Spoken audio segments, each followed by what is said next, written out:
இது சக்கரவள்ளி கிழங்கு தோசை பண்ணுறதுக்காக 1 கப் பச்சை பயிரை 4 மணி நேரம் ஊற வச்சு எடுத்துட்டேன். அதோட அரை டம்ளர் பச்சரிசியும் ஊற வச்சு எடுத்துட்டேங்க.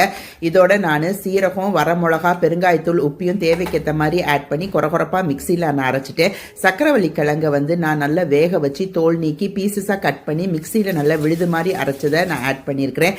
தேவைக்கேற்ற மாதிரி நீங்கள் தண்ணி ஆட் பண்ணிக்கோங்க. தோசை மாவு ஊற்றுற பக்குவத்தில் உங்களுக்கு அந்த மாவு வரணுங்க.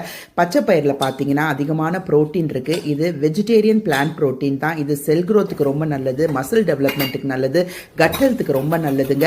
அதே போல் சக்கரவள்ளி கிழங்குல உங்களுக்கு அதிகமான ஆந்த்ரோசைனின்ஸ், கோலின்ஸ்லாம் இருக்குது. இது கட் ஹெல்த்துக்கு ரொம்ப நல்லது, நம்ம டைஜஷனை ஹெல்ப் பண்ணுது. அது மட்டும் இல்லை, விட்டமின் ஏ, ஆர்பிசி, டபிள்யூபிசி எல்லாம் இன்க்ரீஸ் பண்ணி கொடுக்குது. நம்ம ஸ்கின் அண்ட் ஹேர் growthக்கு சக்கரவள்ளி கிழங்கு ரொம்பவே நல்லதுங்க. அயன் கண்டென்ட்டும் அதிகமாக இருக்கிறதால கண்டிப்பாக இந்த தோசையை குழந்தைங்களுக்கு உங்கள் வீட்டில் உள்ள எல்லாருக்குமே நீங்கள் கொடுங்க. கட்டியான சட்னி வச்சு சாப்பிடும் போது சூப்பராக இருந்துச்சு.